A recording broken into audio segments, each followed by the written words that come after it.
శ్రీ గురుభ్యో నమ. శ్రీ సద్గురు మాణిక ప్రభు మహారాజ్ చరిత్ర. రెండవ రోజు పారాయణము. పర్యటన. అమృతకుండము. కళ్యాణ్ నుండి సుమారు 3 కోసుల దూరంలో మంటాల అనే గ్రామానికి దగ్గరలో అమృతకుండము అనే అత్యంత పురాతన తీర్థక్షేత్రం ఉంది. పూర్వం ఆర్య సంస్కృతి యొక్క వైభవకాలంలో ఎంతోమంది తపోనిధులు తపస్సు చేసి ఈ తీర్థం యొక్క మహత్యాన్ని పెంచారు. ఈ కాలంలో కూడా ఈ తీర్థం యొక్క రమణీయత కించిత్తు కూడా తగ్గలేదు. ఈ కుండం 4 దిక్కుల రాళ్లతో నిర్మించబడింది. ఏ కాలంలో అయినా ఒక నీటి ధార కుండంలో నుండి బయటకు వస్తూ ఉంటుంది. ఈ నీళ్లతో పొలాలు కూడా బాగా పండుతాయి. పచ్చని చెట్లతో, విస్తారమైన జలసంపదతో ప్రశాంతమైన ఆకర్షణీయ సౌందర్యం కనిపిస్తుంది. దీనికి ఉత్తర దిశలో శంకరుని దేవాలయం ఉంది. దేవాలయ దక్షిణ భాగంలో ప్రాచీన శిల్పకళలకు సాక్ష్యమైన శంకర మరియు దేవతా స్వరూపాలైన పెద్ద పెద్ద రాళ్లతో చెక్కినవి శిల్పాలు కనిపిస్తాయి. ఇవన్నీ చూడగానే మనసు ఉద్విగ్నతకు లోనవుతుంది. ఇక్కడే గుహలాగా ఒక ప్రదేశం ఉంది. దానికి ఇప్పుడు తలుపులు బిగించారు. సాధు, గోసావి, బైరాగులు ఇక్కడ నివసిస్తూ ఉంటారు. పూజారి ఘంటాల గ్రామంలో ఉంటారు. ఈ స్థానం నిర్జన ప్రదేశం అయినందున భయం అనిపించిన ప్రకృతి సౌందర్యమును ఆరాధించే వారికి రమణీయంగా అనిపిస్తుంది. ఈ స్థానాన్ని చూడగానే తపస్సు చేయాలనే కోరిక కలుగుతుంది. ఎప్పుడూ నీరు ప్రవహిస్తూ ఉండడం వల్ల స్వచ్ఛంగా ఉండేది. కానీ ఇప్పుడు పాచి పేరుకుపోయి సరి అయిన నిర్వహణ లేకపోవడం వల్ల పరిసరాలు శుభ్రంగా లేవు. ఈ కుండం నుండి 1/2 మైలు దూరంలో తక్కి సోమన్న యొక్క దేవస్థానం ఉంది. పూర్వం ఈ ప్రదేశంలో ఉత్కృష్ట శంకర దేవాలయం ఉండేది. మంచి పనితనం కలిగిన వారు ఈ మహాదేవుని లింగం తయారు చేశారనిపిస్తుంది. ఈ లింగం 5 అడుగుల ఎత్తు కలది. ఈ లింగమును విరగ్గొట్టే ప్రయత్నం చేశారనిపిస్తుంది. లింగముపై గీతలు కనిపిస్తాయి, కానీ లింగం మాత్రం చెక్కు చెదరలేదు. దీనికి ఉత్తరంగా సుమారు 1 మైలు దూరంలో సీత యొక్క గుహ ఉంది. దాని పక్కనే నీటిధార ప్రవహిస్తూ ఉంటుంది. నీరు స్వచ్ఛంగా ఉండి అది చూడగానే పవిత్ర భావన కలుగుతుంది. గుహ చుట్టూ చెట్లు కూడా ఉన్నాయి. ఈ గుహపై 20 అడుగుల పైకి ఎక్కిపోయిన తరువాత ఇంకొక గుహ కూడా ఉంది. దారి కొంచెం కష్టంగానే ఉంటుంది. గుహకు ఉత్తర దిశలో ఒక కమాన్ ఉంది. కమాన్ నుండి దిగి వెళ్ళడానికి మెట్లు ఉన్నాయి. అక్కడి నుండి కుడి పక్కకు వెళ్ళాలంటే 25 నుండి 30 అడుగులు కూర్చుని వెళ్తేనే లోపలికి వెళ్ళవచ్చు. దానికి ముందు ఏముందో తెలీదు. అత్యంత ఏకాంతవాసంలో ఉండి తపస్సు చేసుకోవడానికి కావలసిన ప్రదేశాలలో ఇదే సర్వోత్తమమైనది. మంటాల గ్రామానికి చెందిన కులకర్ణి గారు నిత్యం అంబిలకుండానికి అంటే అమృతకుండానికి దైవ దర్శనార్థం వచ్చేవారు. ఈయన భావుకులై ఉండేవారు. ఈయన రోజులాగే శంకరుని దర్శనానికి వచ్చి ప్రదక్షిణ చేసి దారిలో దూరంగా 16-17 సంవత్సరాల వయసులో ఉన్న యువకుడు అతని దృష్టిలో పడ్డాడు. ఆ యువకుని శరీర వచ్చస్సును చూసి ఆ గృహస్థు విస్మయం చెందారు. శరీరంపై లంగోటీతో భస్మధారి అయిన అతని స్వరూపం చూడగానే సాక్షాత్ శంకర భగవానుని దర్శనమైనట్లు అనిపించింది. కానీ నమ్మశక్యం కాలేదు. చివరికి దగ్గరకు వెళ్ళి, మీరెవరు, ఎక్కడి నుండి వచ్చారు, ఈ భయానక నిర్జన ప్రదేశానికి ఎందుకు వచ్చారు అని అడగాలని, ఆ బాలుని వద్దకు వెళ్ళాలని ఆ వైపు నడిచాడు. ఆ యుక్త బాలకుడు ముందుకు వెళ్తున్నాడు. అతని వెనుకనే మంటాల గృహస్థు వెళ్ళారు. చెట్ల మధ్యలో ఆ బాలకుడు కనిపించలేదు. కానీ ఒక భయంకరమైన పులి కనిపించింది. ఈ అడవిలో కొన్ని రోజుల నుండి పులులు సంచరిస్తున్నాయని, దొరికిన పశువులను తింటున్నాయని విని ఉండడం వల్ల ముందుకు వెళ్లాలన్న ఆలోచన విరమించుకొని ధోతీని పైకి కట్టుకుని అక్కడి నుండి పరిగెత్తుకుని మంటాలకు తిరిగి వెళ్ళిపోయారు. కానీ ఆ బాలకుని యొక్క రూపం మరువలేకపోయాడు. అతను దైవస్వరూపమేమో. అతనికి పులి భయం లేదా? మనుషుడైతే ఆ బాలుడు పులి అని అరిచేవాడు. ఈరోజు శంకర భగవానుని దర్శన భాగ్యం కలిగినా కూడా పులి యొక్క భయం వల్ల అతన్ని వదిలి తిరిగి రావాల్సి వచ్చిందని చాలా బాధపడ్డాడు. మనసులో మళ్ళీ అమృతకుండముకి వెళ్ళాలనిపించినా పులి యొక్క భయం వల్ల మళ్ళీ ఎన్నో రోజుల వరకు ఆ వైపుకు వెళ్ళలేదు. తర్వాత 2 నెలలకు చెక్కగుర్రముపై కూర్చొని ఒక యుక్త వయసులో ఉన్న బాలుడు మంటాల గ్రామంలో కనిపించాడు. పిల్లలకు ఈ చెక్కగుర్రం విచిత్రంగా అనిపించి అందరి పిల్లలు దాని చుట్టూ మూగారు. ఈ అందరి పిల్లలతో కలిసి ఆ బాలుడు మంటాల కులకర్ణి ఇంటికి చేరుకున్నారు. కులకర్ణి దగ్గరికి వెళ్ళగానే అతన్ని కళ్యాణికి చెందిన మాణిక్ ప్రభు అని గుర్తుపట్టారు. తను 2 నెలల క్రితం అమృతకుండం వద్ద చూసిన బాలుడు ఇతనే అని నిర్ధారించుకున్నాడు. కళ్యాణి మాణిక్ ప్రభు అనగానే దర్శనానికి ఊరంతా కదిలి వచ్చింది. కులకర్ణి ఇంట్లో ఆయన భార్య ప్రసవ వేదన పడుతుండెను. ఎంతసేపైనా ప్రసవం జరగలేదు. గాభరా పడిపోయాడు. కానీ మాణిక్ ప్రభువును చూడగానే ప్రాణం లేచి వచ్చినట్లు అయ్యింది. అప్పుడు ప్రభువును ప్రార్థించగానే 4 బ్రాహ్మణుల వద్ద నుండి తీర్థం తీసుకుని వచ్చి, నీ భార్యకు త్రాగిస్తే మంచి జరుగుతుంది అనగానే ఆ అమృతవాక్కు విని ఆ విధంగా చేయగానే సుఖప్రసవం అయి పుత్రుడు జన్మించాడు. అతని ఆనందం చెప్పనలవి కాలేదు. ప్రభువు అక్కడి నుండి వెళుతుంటే బెల్లంతో చేసిన లడ్డు కులకర్ణి గారు ఇవ్వగానే ప్రభువు అది తిని సంతుష్టులయ్యారు. ఈ విషయం తెలిసి గ్రామస్తులందరూ పోయారు. కానీ ప్రభు చెక్కగుర్రంపై స్వారీ చేస్తూ వెళ్ళిపోయారు. ప్రభువును వెంబడించడం వారికి సాధ్యం కాలేదు. ప్రభువు కళ్యాణి నుండి వెళ్ళిపోగానే ఇంట్లోని వారందరికీ బాధ కలిగింది. మామకు మాత్రం చాలా దుఃఖం కలిగింది. తనొకటి తలిస్తే దైవం మరొకటి తలిచింది అనిపించింది. 4 దిక్కులా ప్రభు కోసం వెతికించారు. చాలా రోజులు వెతికినా ప్రయోజనం లేకపోయేసరికి అందరూ నిరాశ చెందారు. ప్రభువుతో ఆటలాడిన పిల్లలకు కూడా చాలా దుఃఖం కలిగింది. కళ్యాణ్ నుండి వెళ్ళిన 3-4 నెలల తర్వాత మంటాలలో కనిపించారు. భయమ్మ, హనుమంతరావు దాదా, నృసింహతాచాలను తీసుకుని మామ మంటాలకు వచ్చారు. అమృతకుండమునకు వచ్చారా అని అక్కడికి వెళ్ళి విచారించారు. సీతగుహ దగ్గరికి కూడా వెళ్ళి చూశారు. కానీ ప్రభు కనిపించలేదు. వెతికి వెతికి అందరికీ విసుగనిపించింది. మంటాల్లో కొన్ని రోజులు ఉన్నారు. వీళ్ల మనసు తెలుసుకుని ప్రభువుకి వారి మీద దయ కలిగి అమృతకుండంలో కనిపించగానే అందరూ అమృతకుండానికి వచ్చారు. ప్రభువు కనిపించగానే అందరికీ చాలా సంతోషం అయింది. అక్కడ 2-3 రోజులు ఉండిపోయారు. ఆ సమయంలో అమృతకుండంలో నిత్యశ్రీ నిత్యమంగళంగా అనిపించింది. ప్రభు దర్శనం కోసం వేల మంది రోజు వస్తుండేవారు. భోజన సమారంభం కూడా జరుగుతుండేది. పేడ, ఖర్జూర పండ్లు, కొబ్బరికాయలు, కలకండ మొదలైనవి దొరికే దుకాణాలు ఆ నిర్జన ప్రదేశంలో వెలిశాయి. పూజ, అర్చన, నైవేద్యం, బ్రాహ్మణ భోజనం ఇవన్నీ చూసి మామ ఆశ్చర్యపోయారు. ప్రభువు యొక్క సామర్థ్యం ఇప్పుడు అందరికీ అర్థమైంది. ప్రభువు అందరినీ సముదాయించి తిరిగి కళ్యాణ్కు పంపించారు. హనుమంతరావు మొదటి నుండి మౌనిగా ఉండేవారు. మామ యొక్క అదుపాజ్ఞలో ఉండి జీవనం సాగించేవారు. నృసింహతాచ్య చిన్న వయసులో ఉండడం వల్ల విద్యాభ్యాసం చేసేవారు. విద్యాభ్యాసం మాత్రం ఉత్తమ రీతిలో అభ్యసించేవారు. కుటుంబ వ్యవహారాలలో నృసింహతాచ్య సరి అయిన వారు. నన్ను మాత్రం మీరు లెక్కలోకి తీసుకోవద్దు అని ప్రభువు ఖచ్చితంగా చెప్పడం వల్ల మారు మాట్లాడకుండా అందరూ సంతోషంగా కళ్యాణికి తిరిగి వెళ్ళిపోయారు. ప్రభు నడవడికలో స్వతంత్ర ప్రవృత్తి మొదలైంది. ఈ అమృతకుండం దగ్గరే ఈ ప్రదేశంలో ప్రభు స్థిరంగా 6 నెలలు నివసించారు. ఆ సమయంలో అప్పుడప్పుడు అదృశ్యమవుతూ కనబడుతూ ఉండేవారు. ఆ నిర్జనారణ్యంలో ప్రభు నివసించడం వల్ల దాని మహత్యం పెరిగి ఆ నిర్జనారణ్యం జనంతో నిండిపోయింది. పూజ, అర్చనలు జరగడం వల్ల ఫల పుష్పాల దుకాణాలు వెలిసి ఆ స్థలం శోభాయమానమైంది. ఆ అరణ్యంలో మంగళవాద్యాలు మ్రోగాయి. భోజన పంక్తులు ఒకదాని తర్వాత ఒకటి జరుగుతుండేవి. ప్రభువు దర్శనం కొరకు వచ్చేవారు 4 రకాలుగా ఉండేవారు. కోరికలను తీర్చమనేవారు, జిజ్ఞాసువులు, ధనం అడిగేవారు మరియు జ్ఞానులు. ఈ 4 రకాలైన వారు రావడం అమృతకుండం నుండి మొదలైంది. వేడాభావు ఏదైతే మాట్లాడతాడో అది నిజమవుతుందని నమ్మి వచ్చేవారికి వారి పనులు పూర్తయ్యేవి. కొందరు రోగాలతో, కొందరు సంకట పరిస్థితులతో, కొందరు పుత్ర ఆపేక్షతో, ఇలా నానా రకాలైన కోరికలతో ప్రభువు వద్దకు వచ్చేవారు. ప్రభువు వద్ద ఉన్న యోగ సామర్థ్యం తెలుసుకుని జ్ఞాన సంగ్రహం చేసుకోవాలని వచ్చేవారు జిజ్ఞాసులుగా ఉండేవారు. కేవలం ద్రవ్యము అడగడానికి కొందరు వచ్చేవారు. కొందరు స్వతహా జ్ఞాన సంపన్నులై ప్రభు దర్శనం కోసం వచ్చేవారు. ప్రభువు కీర్తి ఎలా వృద్ధి అవుతూ పోయిందో అలా ప్రభు సమక్షంలో ఈ 4 రకాలైన వాళ్ళు వస్తూ పోతూ ఉండేవారు. దాంట్లో కోరికలు కోరేవారు, ద్రవ్యార్థులై వచ్చేవారు ఎక్కువగా ఉండేవారు. ప్రభు సామర్థ్యం నలుదిక్కులా వ్యాపించగానే జనం దర్శనార్థులై వచ్చేవారు. అక్కడ జాతరలాగా కనిపించేది. దగ్గరలో పల్లెటూళ్లలోని జనాలు ప్రభువుకి ఇష్టమైన పదార్థాలు తెచ్చి అర్పించేవారు. ఆబాలగోపాలం అందరూ నిండిపోతే వారు తెచ్చిన పదార్థాలు తీసుకొని ప్రభు వారిని పొగిడేవారు. ఈ విధంగా ఆనందంతో ప్రభువు నివసించడం వల్ల ఆ నిర్జన ప్రదేశం నిత్యశ్రీ నిత్యమంగళమై విలసిల్లింది. మధ్య మధ్యలో ప్రభువు 4 లేదా 8 రోజులు అదృశ్యమయ్యేవారు.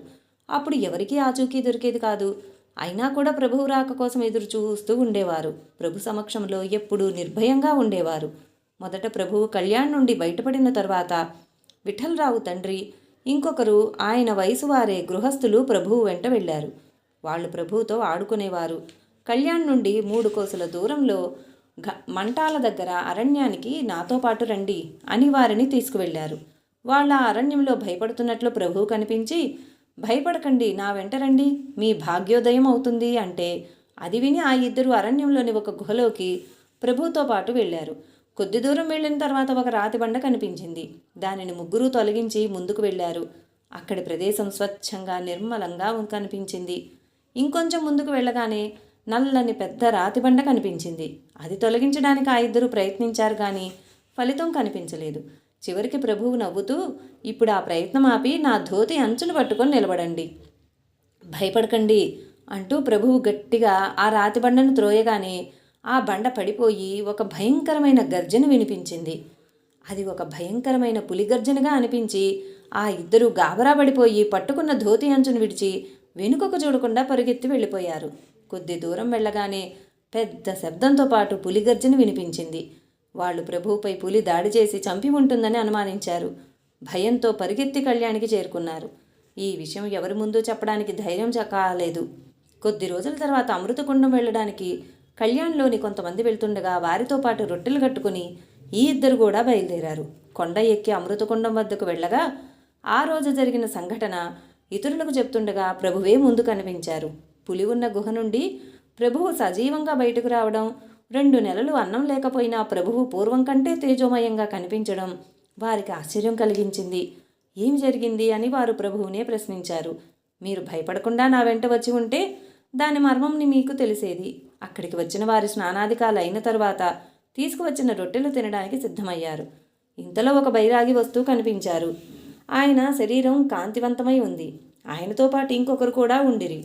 చేతిలో ఒక పాత్ర, భుజానికి జోలి వేలాడుతూ ఉండెను. ఈ బైరాగిని చూసి ప్రభువు, ఈరోజు మహాప్రసాద యోగం ఉంది, ప్రసాదం తీసుకున్న తర్వాత రొట్టెలు తిందామని అన్నారు. ఇది ఏమి చమత్కారమో ఆ ఇద్దరికీ అర్థం కాలేదు. బైరాగి తన దగ్గర ఉన్న పాత్రలో కుక్క పాలను పిండుకొని వాటిలో జోలిలోని రొట్టెను కలిపారు. దగ్గరలో ఉన్న ఒక చనిపోయిన పామును కూడా తీసుకుని పాత్రలో వేసి దానిని కూడా వాటితో కలిపారు. ఆ ఇద్దరు అసహ్యంగా ఆశ్చర్యంతో చూడసాగారు. పూర్తిగా కలిపిన తర్వాత బైరాగి ప్రభువుని పిలిచి దాంట్లో నుండి ఒక ముద్ద ప్రభువుకి ఇచ్చారు. అలాగే ఆ ఇద్దరిని పిలిచి వారికి కూడా ముద్దగా చేసి ఇచ్చారు. ప్రభువు వెంటనే ఆ ముద్దను నోట్లో పెట్టుకుని తినేశారు. ప్రత్యక్షంగా ఆ బైరాగి కలిపిన వాటిని చూడడం వల్ల ఆ ఇద్దరు అలాగే ముద్దను చేతిలోనే పట్టుకొని నిల్చున్నారు. బైరాగి పూర్తిగా తిని అక్కడి నుండి వెళ్ళిపోయారు. తర్వాత ప్రభువు వారిని తిన్నారా అని అడిగితే జరిగింది చెప్పి పిడికిలి తెరిచి చూపిస్తే ఆ చేతుల్లో ఏమీ కనిపించలేదు. బైరాగి ఎక్కడి నుండి వచ్చాడో, ఎక్కడికి వెళ్ళాడో, చేతుల్లో ఉన్న ముద్ద ఏమైందో వారికి అర్థం కాలేదు. మీరు అదృష్టవంతులు కారు, దానికి మీరేం చేస్తారు? ఆ బైరాగి సాక్షాత్ దత్తప్రభువులే ఉండిరని ప్రభువు చెప్పారు. పై ఉదంతం విఠలరావు పేష్కార్ తన తండ్రి నుండి తెలుసుకున్నారని చెబుతారు. ఈ కథనం అద్భుతమైనది. ఈ లేఖలో ప్రభువు ఒకసారి నోరు ఆ అని తెరిచి నోటిలో దత్తాత్రేయుని రూపం తన తల్లికి చూపించారు అని కూడా వ్రాశారు. ప్రభువు అమృతకుండంలో 6 నెలలు ఉండిరి. ఆ సమయంలో ప్రభు దర్శనార్థం అనేక మంది వచ్చేవారు. ఒకసారి లింగాయతుల సముదాయం ప్రభు దర్శనార్థమై వచ్చి స్వయం పాకం చేసుకొనిరి. భోజనాలకు సిద్ధమయ్యేసరికి వండిన పదార్థములు ఆ వచ్చిన జనానికి సరిపోవని అనిపించింది. అప్పుడు భక్తులందరూ వెళ్ళి ప్రభువుకి ఈ సంగతి వివరించగానే ప్రభువు, ఏమీ చింతించకండి, అందరికీ భోజనం చేయడానికి విస్తరాకులు వేయండి అంటూ ఆ కూర్చున్న వారు వెంటనే లేచి వండిన పదార్థాల వద్దకు వెళ్ళి తన అమృత దృష్టిని ప్రసరించారు. ప్రభువు నామస్మరణ చేస్తూ ఒకేసారి అందరికీ వడ్డించారు. అందరికీ తృప్తిగా ప్రసాదం లభించి సంతృప్తులయ్యారు. అందరి భోజనాలు అయ్యాక కూడా మిగిలిన అన్నం వెళ్ళేవారు తీసుకొని వెళ్ళారు. ఈ విధంగా ప్రభువు తన భక్తుల చింత దూరం చేసి ఆనందింపజేశారు. అమృతకుండంలో ఒకసారి రాత్రివేళలో దీపం వెలిగించే నూనె అయిపోయింది. అందుకని ఆ ప్రదేశమంతా అంధకారం అయ్యింది.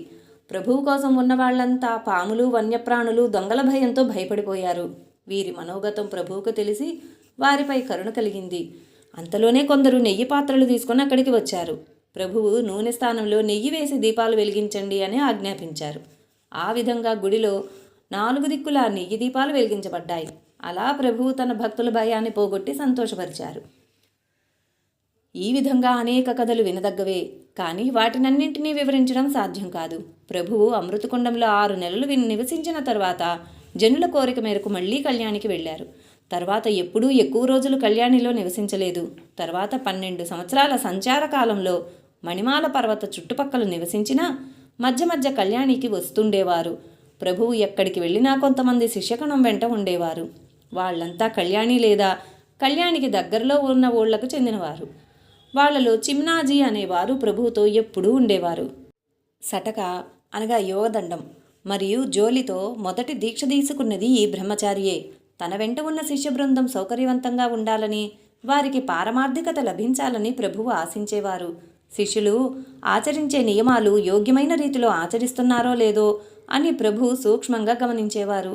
ఎవరైనా తప్పు చేస్తే దానిని తెలియజేసి మరొకసారి అది జరగకుండా విలక్షణమైన రీతిలో తెలియజేసేవారు. శిష్యులకు మానసికంగా, శారీరకంగా ఏ కష్టం కలగకుండా చూసేవారు. ప్రభువు సమక్షంలో ఎవరికి ఎటువంటి భయం ఉండేది కాదు. ఏ కష్టం జరిగినా దానికి పరిహారం ప్రభువు నుండి అప్పటికప్పుడే లభించేది. ఒకసారి ఒక శిష్యునికి భయంకరమైన కడుపు నొప్పి వచ్చింది. ఎన్ని చికిత్సలు చేసినా తగ్గలేదు. ప్రభువుకి ఈ విషయం తెలియగానే శిష్యుని దగ్గరికి వెళ్ళి కడుపుపై చేతిని తిప్పుతూ ఆ శిష్యుని దగ్గర కూర్చున్నారు. ప్రభువు చేతి స్పర్శ తగలగానే బాధ తగ్గి మనసు శాంతించింది. అలా చాలామంది జనులకు శారీరక బాధలు తగ్గేవి. కొందరికి పిశాచ బాధలు, దారిద్ర్యం పోయేది. కొందరికి పుత్రప్రాప్తి కలిగేది. ఈ విధంగా ఒకటా రెండా అనేక దృష్టాంతాలు రోజూ జరిగేవి. ప్రభు మహత్యం అన్ని దిక్కులకు విస్తరించి ప్రభు దర్శనార్థం వచ్చే జనసముదాయం రోజు రోజుకు పెరిగింది. వచ్చిన భక్తులందరికీ అన్నపానీయాల సదుపాయం ప్రభు సమక్షంలో లోటు లేకుండా జరిగేది. దత్తుని యొక్క జోలి ప్రభువు వద్ద కామధేనువుగా ఉండేది. ఇది అందరి అన్నపానీయాల సదుపాయం జరుపుతుండేది. ప్రభువు సాక్షాత్ భక్తకార్య కల్పద్రుములై ఉండేవారు. తాత్యా వివాహము. అమృతకుండంలో 6 నెలలు నివసించిన తర్వాత ప్రభువు కళ్యాణికి తిరిగి వచ్చారు.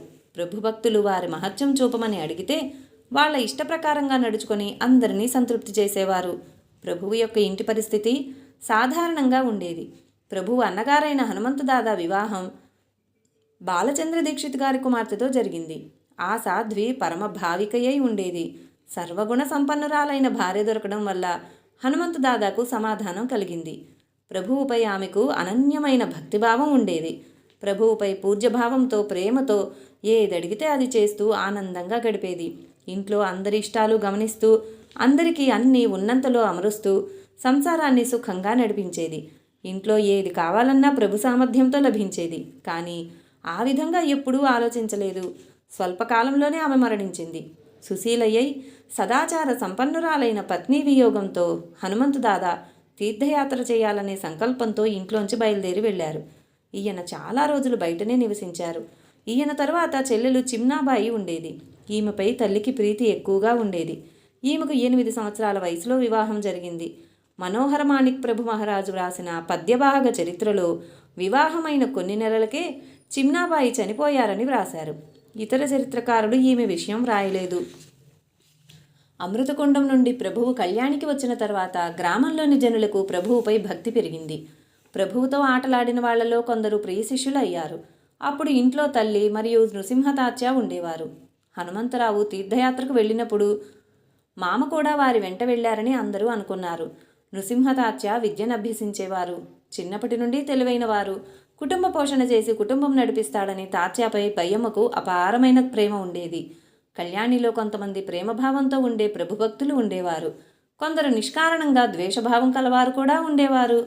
సత్పురుషులపై నిష్కారణమైన ప్రేమ చూపించేవారిలాగే నిష్కారణంగా ద్వేషం చూపించేవారు కూడా ఉంటారు. ఇది సాధారణ విషయమైన ఆ కుచేష్ట చేసేవారు అందరూ కలిసి ప్రభువు యొక్క శక్తిని పరీక్షించడానికి ఏదైనా కారణం దొరుకుతుందా అని ఎదురుచూస్తూ ఉండేవారు. కళ్యాణ్లో దేశ్పాండే వద్ద గుమాస్తా అయిన లక్ష్మణరావు అనే పేరుగల గృహస్థు ఉండేవారు. ఈ గ్రామ సంఘంలో సభ్యుడు అయి ఉండడం వల్ల అందరితో పాటు ప్రభువు వద్దకు దర్శనానికి వచ్చారు. అంతఃకరణలో శ్రద్ధ ఉండేది కాదు. గ్రామంలో ఇతర శిష్యులు ప్రభువుతో పరిచయం ఉండడం వల్ల ప్రేమ కనపరిచేవారు. ఒకరోజు ప్రభువు తన శిష్యగణంతో కూర్చుని ఉన్నప్పుడు ఇతరులతో పాటు లక్ష్మణరావు కూడా ప్రభు దర్శనార్థం వచ్చారు. అనేక విషయాలు మాట్లాడుతుండగా నృసింహతాత్య యొక్క వివాహ విషయం చర్చకు వచ్చింది.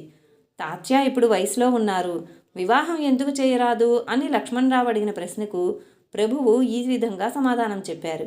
మేము ఫకీరులం, మా దగ్గర పైసా లేదు, ఊర్లో ఇల్లు లేదు, పొలము లేదు. ఇలాంటి పరిస్థితుల్లో తాత్యాకు పిల్లనెవరిస్తారు అని. అది విని వెంటనే లక్ష్మణరావు, అలా ఎలా అవుతుంది? పెళ్ళికి కావలసిన ఖర్చు మీరు పెట్టగలిగితే పిల్లను ఎవరైనా ఇస్తారు అన్నారు. పెళ్ళికి కావలసిన ఖర్చు మేము పెట్టడానికి సిద్ధంగా ఉన్నాము అని ప్రభువు అన్నారు. అలా మీరు ఖర్చు పెట్టడానికి సముఖంగా ఉంటే నా చెల్లెల్ని మీ తాత్యాకి ఇవ్వడానికి ఒప్పుకుంటానని లక్ష్మణరావు అన్నారు. 10 మందిలో ఇలా లక్ష్మణరావు ఎందుకన్నారంటే ఆయనకు ఖచ్చితంగా ప్రభువు వద్ద అంత ధనం సామాగ్రి లేవని తెలుసు. ఆ సమయంలో ప్రభువు అన్న యాత్రకు వెళ్ళారు. ఆపదలో ఆదుకునే మామ కూడా కళ్యాణ్లో లేరు. ప్రభువు యొక్క స్వంత ఆస్తి అంటే జోలే మరియు లంగోటి. ఈ సాధువుకి అప్పెవరిస్తారు? మాటల్లో అపహాస్యం చేస్తే ఏమవుతుంది అని లక్ష్మణరావు ఆలోచించి అలా అన్నారు. కానీ ప్రభువు అతని అంతరంగం తెలుసుకున్నారు. ఏ ఉద్దేశంతో అన్నా కూడా ప్రభువు అతను అలా అడిగే పరిస్థితి కల్పించేవారు. అది విని వెంటనే ప్రభువు, సరే మీ మాటల్లో నిజం ఉంటే ఇప్పటికిప్పుడు నిశ్చయం చేసేయండి, మీరన్న వాటికి ఒప్పుకుంటాము అని అన్నారు. అదే సమావేశంలో పెళ్లి నిశ్చయమై ఇరువైపుల వాళ్ళు ఆమోదం తెలిపారు. లక్ష్మణరావు స్వయంగా పెళ్లికి కావలసిన అన్ని వస్తువులు వ్రాసిచ్చారు. పెళ్లి నిశ్చయమైంది, కానీ ప్రభువు ఇంట్లో మాత్రం ఏమీ లేదు. ఒకేసారి పెళ్లికి కావలసినంత సామాగ్రి ఎక్కడి నుండి వస్తుంది? ప్రభువు శిష్యులకు, భక్తులకు ఏర్పాట్లు ఎలా అవుతాయో అనే ఆలోచన కలిగింది. ఏర్పాట్లు కాకపోతే ప్రభువుకు అవమానం అవుతుంది. ఈ విధంగా వారంతా ఆలోచిస్తుండగా రాత్రి వాళ్ళల్లో కొందరు భక్తులకు గ్రామదేవత అయిన హనుమంతుని దర్శనమై మారుతిరాయుడు వాళ్లకు ప్రసాదం ఇచ్చినట్లుగా స్వప్నం వచ్చింది. అప్పుడు వారికి సంతోషమైంది. కానీ సమస్య పరిష్కారం కాలేదని చింతిస్తుండగా బసప్ప అనే వైశ్య షావుకారు వీరి చింతకు కారణం తెలుసుకుని సమయస్ఫూర్తితో, మీరు చింతించకండి, ఇలాంటి మహత్వమైన కార్యానికి కావలసిన సామాగ్రి, ద్రవ్యము నేనొక్కడే ఇస్తాను, ప్రభు కృపతో నాకు మంచి జరుగుతుంది అని కావలసిన పూర్తి సామాగ్రి బండిలో తీసుకొచ్చి ప్రభు ఇంట్లో అప్పగించారు. తల్లికి, ఇతర శిష్యులకు చాలా ఆనందమైంది. బసప్ప ప్రభువుపై అపార భక్తి కలవారై ఉండేవారు. సామాగ్రి వచ్చిన వార్త ప్రభువుకు తెలియజేయగానే ప్రభువు నవ్వుతూ ఇదంతా దత్తుని కృప అన్నారు. పెళ్లి తయారీ విషయం లక్ష్మణరావుకి తెలియగానే తనిప్పుడు ఏమీ చేయలేక పెళ్లి ఏర్పాట్లు మొదలుపెట్టారు. ప్రభువు ఇంట్లో మూర్తిమంతమైన కామధేనువు నివసించేది. ఎప్పుడు ఏ వస్తువుకు తక్కువ కాలేదు. పెళ్లి సమారంభంలో ఏదైనా విఘ్నం కలిగించాలని లక్ష్మణరావుతో పాటు వారితో ఉన్న వారికి అనిపించింది. పెళ్లి సమయంలో 20 నుండి 40 మంది వరకు వస్తారని చెప్పి 300 నుండి 400 మందిని భోజనానికి తీసుకుని వచ్చారు. ప్రభు యొక్క శిష్య బృందానికి చింతయ్యి కొంతమందికి చేసిన పదార్థాలు అందరికి ఎలా సరిపోతాయని ఈ విషయం ప్రభువుకి చెప్పాలని వెళ్ళారు. ప్రభువు అప్పుడు నిద్రలో ఉన్నారు. నిద్రలో నుండి లేచి చింతించకండి అన్నారు. ప్రభువు ముఖంలో కొంచెం కూడా చింత కనిపించలేదు. మొత్తం గ్రామం భోజనానికి వచ్చినా సరిపోయేటట్లు చేయడానికి దత్తుడు సమర్థుడై ఉన్నాడు. ఇలా అని ప్రభువు వండిన పదార్థాల దగ్గరికి వెళ్ళి తన చేతిలోని యోగదండముతో వాటిపై త్రిప్పి బయటకు వచ్చి విస్తళ్ళు వేయండి అని ఆజ్ఞాపించారు. సద్గురు మాణిక్ ప్రభు మహారాజుకి జై! ఇలా అంటూ వడ్డించడం ప్రారంభించారు. భోజనం అందరికీ సరిపోతుందని తెలియగానే ఉద్దేశపూర్వకంగా వారిని పరీక్షించాలని కొందరు వడలు కావాలని అడగగానే వారి విస్తళ్లలో వడలు వడ్డించారు. ఇంకా ఏమి కావాలని అడిగితే అన్నీ వడ్డించారు. ఇక పరీక్షించడానికి ఏ అవకాశం దొరకలేదు. ఒక పక్క ప్రభుభక్తుల ప్రభు నామ జయ జయకారాలతో భోజన పంక్తి జరిగింది. ఈ విధంగా అపూర్వ సంబరంతో భోజన సమారంభం జరిగింది. తర్వాత చాలా పంక్తులైనా ఇంకా అన్నం మిగిలింది. గ్రామంలోని ఆవులకు కూడా వేశారు. ఇంకా మిగిలింది. జలచరాలకు కూడా దొరకాలని చెరువులో కూడా వేశారు. ఇదంతా చూసి మిగతా అందరికీ దుఃఖం కలిగింది. లక్ష్మణరావుకైతే బాధ కలిగింది. ఏదైనా ప్రాయశ్చిత్తం చేసుకోవాలనుకున్నాడు. 2వ రోజు లక్ష్మణరావుకి కడుపు నొప్పి వచ్చింది. నొప్పితో బాధపడుతూ నేను ప్రభు విషయంలో తప్పు చేశానని తెలుసుకుని ప్రభువు శరణు కోరాలని ప్రభు దగ్గరికి వచ్చారు. ప్రభువు కాళ్ల ముందు పడి క్షమించమని అడిగారు. ప్రభు అతన్ని లేపి అతని దుఃఖాన్ని నివారించి 4 విషయాలు బోధించి సంతోషంతో తిరిగి పంపించారు. ఇతరులు సిగ్గుతో తలవంచుకొని అక్కడి నుండి వెళ్ళిపోయారు. ప్రభువునే ఇలా పరీక్షించే దుష్టకృత్యం గ్రామదేవతలకు ఇష్టం కాలేదు. గ్రామదేవతకు కోపం వచ్చిన విషయం తెలుసుకుని ప్రభు తన శిష్యులతో అన్నారు, జాగ్రత్త, ఈ గ్రామంలో ఏదైనా అనర్థం జరగబోతోంది అని చెప్పి ప్రభు కొన్ని రోజులు అదృశ్యమయ్యారు. ప్రభువు ఎక్కడికి వెళ్ళారో ఎవరికీ తెలియలేదు. గ్రామంలో కొన్ని రోజులకు మంటలు లేవడం, కలరా వ్యాపించడం జరిగాయి. అంతటా హాహాకారాలు నిండాయి. వృద్ధులు, పిల్లలు వ్యాధుల బారిన పడ్డారు. గ్రామంలో కలరా వ్యాపించింది. అందరూ ప్రభునామస్మరణ చేశారు. కానీ ప్రభు ఆచూకీ దొరకలేదు. నృసింహతాత్య కూడా ఈ మహమ్మారి బారిన పడ్డారు. అప్పుడు తల్లి ప్రభువును ప్రార్థించగానే వెంటనే ప్రత్యక్షమై తాత్యాకు తీర్థం ఇచ్చిన వెంటనే జబ్బు నయమైంది. ఈయన భార్య తల్లిగారింట్లో ఉండేవారు. అక్కడ ఆమె జబ్బు బారిన పడి మరణించింది. అది విని లక్ష్మణరావుకి దుఃఖం కలిగింది. ప్రభువు యొక్క స్మరణ కలగసాగింది. కానీ ప్రభు దర్శన యోగం కలగలేదు. తాత్యా మహారాజు భార్య బహిణాబాయి మరణం వల్ల భయమ్మకు దుఃఖం కలిగింది. కానీ ప్రభు మాతృశ్రీ యొక్క దుఃఖాన్ని తెలుసుకుని సముదాయించారు. అప్పటి నుండి లక్ష్మణరావు ప్రభువు యొక్క పరమభక్తులయ్యారు. దాంతోపాటు ప్రభువును అపహాస్యం చేసే వాళ్లకు తగిన శాస్తి జరిగి ప్రభువుపై భక్తితో ఉండేవారు. ప్రభువు యొక్క లౌకిక పారమార్థికత రోజురోజుకు ఎక్కువయ్యి అన్ని జాతుల ప్రజలు ప్రభు దర్శనార్థమై వచ్చేవారు. హిందూ జనుల వలె ముసల్మాను వ్యక్తులు కూడా ప్రభు వద్దకు వచ్చేవారు. మొదట ఆ మతంలోని పెద్ద పెద్ద విద్వాంసులు వచ్చేవారు. వారు ప్రభువును పరీక్షించాలని తమ మతంలోని క్లిష్టమైన ప్రశ్నలు వేస్తూ వాదోపవాదాలు చేసేవారు. ప్రభువు అన్ని ధర్మాలలోని శ్రేష్టమైన తత్వంపై విడమర్చి చెప్పేవారు. పెద్ద పెద్ద మౌలీలను చెకితలు చేసే జ్ఞానం ప్రభువు వద్ద ఉండడం చూసి వాళ్ళంతా విస్మయులయ్యారు. ప్రభువు యొక్క అగాధమైన జ్ఞానం గురించి తెలుసుకొని ప్రభుభక్తి పరాయణులయ్యారు. కానీ కొంతమంది ముస్లింలకు ఇది నచ్చక, మనం ఇంత పండితులమైనా మనల్ని ఎవరూ అడగట్లేదు, కానీ ప్రభువుకేమో ఇంత విలువ అని మనసులో అనుకుని ప్రభువును మంత్రప్రయోగంతో చంపాలనుకుని సామాగ్రిని సిద్ధం చేసుకున్నారు. ఈ విషయం ఆ ప్రయోగం చేద్దామనుకున్న వ్యక్తి అన్నకు నచ్చలేదు. ప్రభువు లాంటి అసామాన్యమైన సామర్థ్యం గల వారిని చంపడానికి ప్రయత్నించడం సాధ్యం కాదు. కానీ అది వికటిస్తుందని మిగతా వారందరికీ భయం కలిగింది. ఆ ముసల్మాను మంత్రప్రయోగం చేయాలనుకునేసరికి ఆ మంత్రదేవతకే భయంకరమైనదిగా అనిపించింది. ప్రభువుపై ప్రయోగించడం అంటే మంటపై కట్టె పొల వేస్తే అది భస్మం కావడానికి ఎక్కువ సమయం అవసరం ఉండదు కదా. ఈ విధంగా ఆలోచించి ఆ మంత్రాది దేవత ఆ యవనుడిపైనే తిరగబడింది. ఏ శక్తినైతే తను అనుకూలం చేసుకుని ఆరాధించాడో అదే శక్తి అతనిపై తిరగబడింది. అతని దుర్దశను ఎలా వివరించగలం? ఆ యవనుడి స్థితి చూసి అతని సోదరునికి ఏమి చేయాలో అర్థం కాలేదు. అతనికి ప్రభు సామర్థ్యంపై పూర్తి విశ్వాసం ఉండేది. సోదరుడు దీని నుండి ముక్తి పొందడానికి ప్రభువే సమర్థుడని నమ్మి వారినే శరణు వేడుకోవాలని అనుకున్నారు. ప్రభువు దగ్గరికి వెళ్ళి, నాకు అభయం ఇవ్వండి, క్షమించండి అని అంటూ, నేను మీ దాసుణ్ణి, మీ శరణు వేడుకుంటున్నాను, నాపై కృపతో మా ఇంటికి రండి అనగానే ప్రభువు ఎంత వారించినా వినక తన ఇంటికి తీసుకెళ్లాలని పట్టుబట్టాడు. తన సోదరుడు ప్రభువుకు భయంకరమైన అపరాధం చేశాడు, అందువల్ల మృత్యుముఖంలో ఉన్నాడు. అదంతా మరిచి అతను ప్రభువుతో మా ఇంటికి వచ్చి సోదరుని కష్టం దూరం చేయాలని ప్రార్థించాడు. అది విని ప్రభువుకు అతనిపై దయ కలిగింది. ప్రభువు సహృదయంతో తన శిష్య బృందంతో వాళ్ళ ఇంటికి వెళ్ళారు. ప్రభువు రాగానే ఉచితాసనం వేసి చేతులు జోడించి ఈ విధంగా విన్నవించుకున్నాడు, నా సోదరునికి ప్రాణదానం చెయ్యండి, అతను ఘోర అపరాధం చేశాడు అని. తన సోదరునికి మంత్రప్రయోగం తిరగబడి మృత్యుముఖంలో ఉన్న విషయం ప్రభువుకి వివరించాడు. ప్రభువుని చూడగానే ఆ దుష్టబుద్ధి అయిన యవనుడికి సిగ్గు కలిగింది. అప్పుడు సోదరుడు తనతో, ఇప్పటికైనా మరణద్వారంలో ఉన్నావు, తప్పు ఒప్పుకొని ప్రభువుని క్షమించమని వేడుకో అనగానే ఇప్పటి వరకు జరిగినదంతా వివరించి ప్రభువును ఈ కష్టం నుండి కాపాడాలని వేడుకున్నాడు. నీ దేవతే నీకు తిరగబడింది, ఇప్పటి నుండి ఈ దుష్ట ప్రవృత్తిని వదిలేయి. ఇతరులకు చెడు జరగాలని చూస్తే తనకే చెడు జరుగుతుంది, ఈ విషయం దృష్టిలో పెట్టుకో అని బోధించి దుఃఖ విముక్తి కలిగించారు.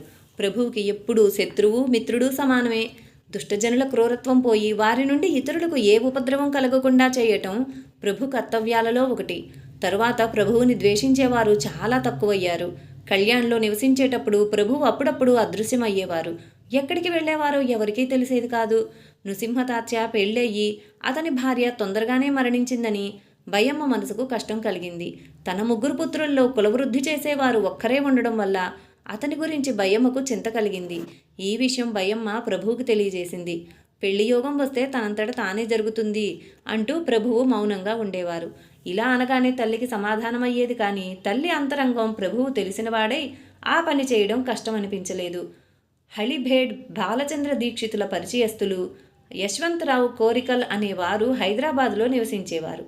బాలచంద్ర దీక్షితుల ఇంట్లోని వారందరికీ ప్రభువుపై అపారమైన భక్తి ఉండేది. ఆయన పుత్రుడు నారాయణ దీక్షిత్ ప్రభుభక్తులు. అతని తల్లి జయమ్మ ప్రభువుపై పుత్రప్రేమ చూపించేవారు. ఆమె నృసింహతాత్య భార్య పెళ్లి కాగానే మరణించిందని విని చాలా దుఃఖించారు. జరిగింది విని మళ్లీ తాత్యాకు వివాహం జరిపించాలని పిల్లను చూసే బాధ్యతను తనపై వేసుకున్నారు. కొరేకల్ ఇంటివారు జయమ్మకు మంచి పరిచయస్తులు. యశ్వంతరావు కొరేకల్కు 2 పుత్రులు 2 కుమార్తెలు ఉండేవారు. కుమార్తెల పెళ్లిళ్ళు ఇంకా కావలసి ఉండెను. ఇద్దరిలో పెద్ద కుమార్తె విఠాబాయి నృసింహతాత్యాకి తగిన భార్య అవుతుందని యశ్వంతరావుని అడిగారు. అతని అనుమతి తీసుకుని పెళ్లి నిశ్చయం చేసుకుని ఈ విషయం ప్రభువుకి తెలియజేశారు. అప్పుడు ప్రభువు మాతృశ్రీకి పరమానందం కలిగింది. ఈ పెళ్లి వల్ల ఇరు వర్గాల్లో మరియు శిష్య బృందంలో సంతోషం కలిగింది. ప్రభువు ఇంట్లోని కామధేనువు వల్ల ఎప్పటిలాగానే కార్యం నిర్విఘ్నంగా జరిగింది. మొదట జరిగిన మూర్ఖమైన పని వల్ల తగిన శాస్తి జరిగిన విషయం తెలుసుకుని మళ్లీ విఘ్నం కలిగించకూడదని నిశ్చయించుకుని ఆ ఊరి వాళ్లు వెళ్ళి యథారీతిన పెళ్లి జరగడానికి సహాయపడ్డారు. కళ్యాణి నవాబు కూడా ధనాన్ని పంపించడం వల్ల వేల రూపాయలు ఖర్చు చేశారు. ప్రభు ఇంటి కార్యం అంటే కళ్యాణి నగర్ కళ్యాణం కోసమని అందరికీ భావన ఉండేది. ప్రభువుపై నిరుపమానమైన ప్రేమతో అందరూ ప్రభువును సంతృప్తపరిచారు. శ్రీ మాణిక ప్రభు మహారాజుకి జై. లైక్ చేయండి, షేర్ చేయండి, సబ్స్క్రైబ్ చేయండి. కొత్తగా సబ్స్క్రైబ్ చేసిన వారు పక్కనే ఉన్న బెల్ ఐకాన్ ప్రెస్ చేసి ఆల్ అని ప్రెస్ చేస్తే నా నోటిఫికేషన్స్ వెంటనే మీకు అందుతాయి. Thank you.